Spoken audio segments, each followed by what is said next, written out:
বন্ধুরা, মুড়ির ভাপা পিঠা দেখেই কেমন অবাক হচ্ছে না? নমস্কার বন্ধুরা, প্রতিদিনের মতো আজ আমি চলে এসেছি। আজ আমি মুড়ি দিয়ে রেসিপি বানাবো মুড়ির ভাপা পিঠা। মুড়ির ভাপা পিঠাটা কিভাবে করি তাহলে সাথে থেকে দেখার অনুরোধ রইল। আর প্লিজ ভিডিওটাকে শেয়ার করে দিও, আর সাথে থেকে একটু সাবস্ক্রাইব করে দিও। আর এই মুড়িটা দিয়েই আমি ভাপা পিঠাটা তৈরি করব। তাহলে এবার মুড়িটাকে আমি ভিজিয়ে দেব।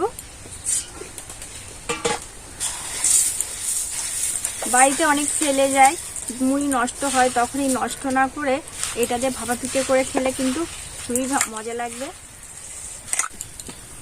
এবার এই মুড়িটাকে আমি বেটে নেব। তোমরা চাইলে শিলনোড়াতে বেটে নিতে পারো, আবার মিক্সিতেও করে নিতে পারো। আমি মিক্সিতে মুড়িটাকে পেস্ট করে নেব। বন্ধুরা, পেস্টটা করে নিয়ে আমি চলে এসেছি। এই দেখো, এবার আমি এটাকে ঢেলে নেব। পেস্টটা কিন্তু এরকম ঘনত্বের এসছে। এই যে বন্ধুরা, এই মুড়ির পেস্টটার মধ্যে এবার আমি একে একে সবকিছু মিশিয়ে নেব। এখানে পরিমাণ মতন একটু লবণ নিয়ে নিয়েছি, হাফ চামচ বেকিং পাউডার, আর এখানে নিয়েছি 75 গ্রাম সুজি, আর এখানে নিয়েছি 75 গ্রাম দই। এখানে অবশ্যই একটু টক দই ব্যবহার করতে হবে। তোমরা চাইলে টক দই না থাকলে বাড়িতে লেবু থাকলে লেবুটা দিয়েও করতে পারবে। এবার আমি সমস্ত উপকরণটা খুব ভালো করে মিশিয়ে নেব। পরিমাণটা ঠিকঠাক দিতে হবে।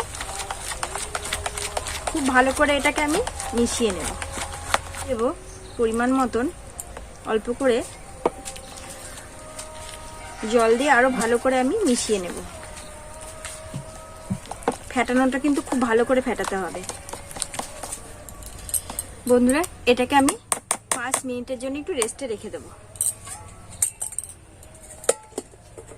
কড়াই বসিয়ে দিয়েছি, আর পিঠাটার জন্য আমি নারকেলের পুরটা করে নেব। প্রথমে নারকেলটা আমি দিয়ে দেব। আর এই পুরটা করবো চিনি দিয়ে। তোমরা গুড় দিয়েও করতে পারো। গুড়ে চিনি দুটোতেই খুবই ভালো হবে পিঠা খেতে। নেড়ে চেড়ে পুরটাকে আমি করে নেব। বন্ধুরা, পুরটা হয়ে গেছে। এবার আমি পুরটাকে নামিয়ে নিচ্ছি। পুরটা হয়ে গেছে বন্ধুরা। 5 মিনিট বাদে আমি চলে এসেছি, আর ঢাকনাটা খুলে নিচ্ছি। দেখো ব্যাটারটা কতটা ফুলে গেছে।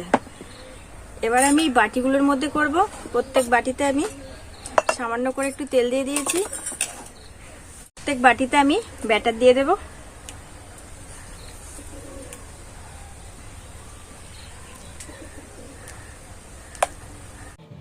বন্ধুরা, নারকেলের পুরটা আমি বাটিতে বাটিতে প্রত্যেকটাতেই দিয়ে দেব একইভাবে। আবারও 1 চামচ করে দিয়ে দেব। এরকম করে প্রত্যেকটা বাটি আমি।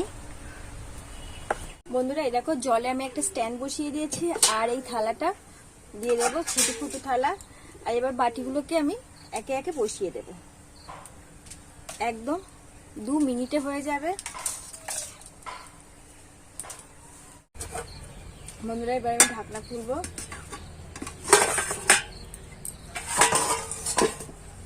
পিঠাগুলোকে এবার আমি নামিয়ে নেব।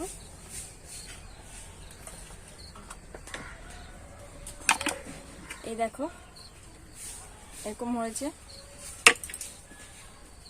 বন্ধুরা, এবার আমি বাটি থেকে এগুলোকে বের করে নেব। আর বাকিটা আমি আবারও ভাপে দিয়ে দিয়েছি। বাকি যেটা ছিল থেকে এগুলোকে সব তুলে নেব। এই দেখো কত সুন্দরভাবে উঠে আসছে। বাকিগুলোকে খুলে নেব। এই দেখো বন্ধুরা, 3টে বাটি থেকে আমি বের করে নিয়েছি। আর এই দেখো কত সুন্দর পিঠাটা বেরিয়ে এসছে। খুব সুন্দরভাবে হয়েছে। এই দেখো কতটা সফট। এই দেখো, দেখেছো বন্ধুরা, কত কম সময়ে পিঠাগুলো আমার রেডি হয়ে গেছে। কোনো চালের গুঁড়ির কোনো প্রয়োজন নেই। বাড়িতে ঘরে থাকা মুড়ি দিয়েই তোমরা এই ভাপা পিঠাটা তৈরি করে খেতে পারবে। যখন মন চাইবে তখনই কিন্তু করে খেতে পারবে। এই দেখো বন্ধুরা, পিঠাটা কত সুন্দর হয়েছে। এই দেখো কত স্পঞ্জি হয়েছে, দেখেছো?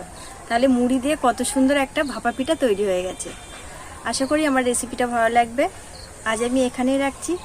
একটু ভেতরটা ভেঙে তোমাদের দেখাচ্ছি। এই দেখো, এই দেখো পুরটা কত সুন্দরভাবে হয়েছে। এই দেখো দুটোতেই দেখো, এই দেখো খুব সুন্দরভাবে হয়েছে। বন্ধুরা আজ আমি এখানেই রাখছি, আর তোমাদের কাছে একান্ত অনুরোধ সাবস্ক্রাইবটা প্লিজ করে দিও।